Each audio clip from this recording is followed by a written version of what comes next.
Okay, so she's been laying on the foam,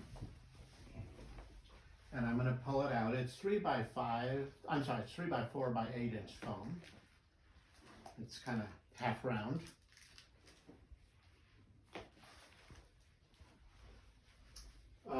Let's have you lay on your stomach.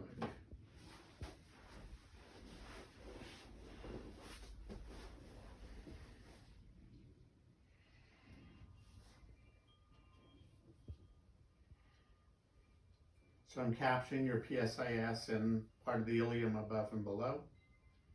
I can now load it. I can spring it, okay? And looking at your sacrum is now, it's no longer deeper than the PSISs.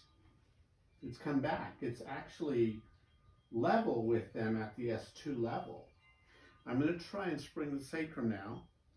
I can load it. And I can give it a little spring, and you see it bounce right back. So we now have sacral mobility. This is our tailbone. This is the ILA of the sacrum. Sacrotuberous comes from the sacral ILA to the ischial tuberosity. So I strum it perpendicularly. There it is. I'm on it. And I can indent it slightly, and I can spring it. It has a little tiny bit of spring. It's sort of like a 3/8-inch taut nylon rope.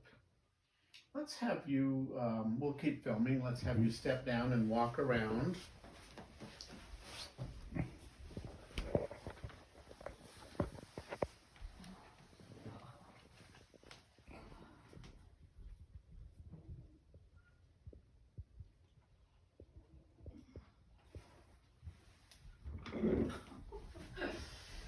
You're laughing. Yeah, because it feels weird. It feels good. Feels weird, but good. Yes. Okay. Yes. Well, that's me. That's, you're describing me every day of my life. Yeah, that feels really good.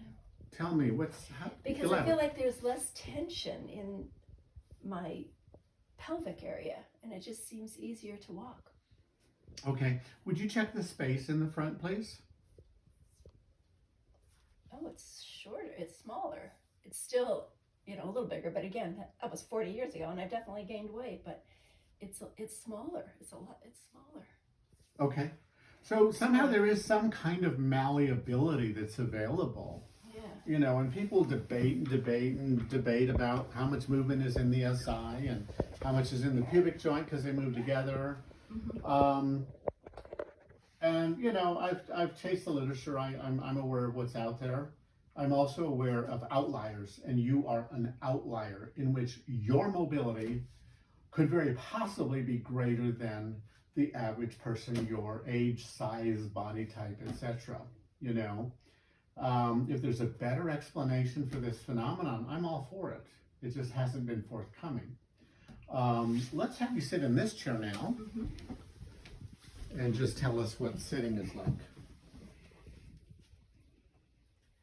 It's not more comfortable. Elaborate. Before I felt like my hips were too far apart. And you said that earlier. Yeah. Yeah. It's more comfortable to sit. It doesn't. Do you mean your sit bones felt far apart? I don't know. Or somewhere else in your pelvis? I'm not exactly sure where. In the front of your pelvis or in the back of your pelvis? Sort of it. Again, I don't know. Like right in my crotch, kind of right there. I felt like it was too. Okay. Apart. So here's the deal. Okay. I would submit to you that was the lower pubic joint. Okay. Okay. So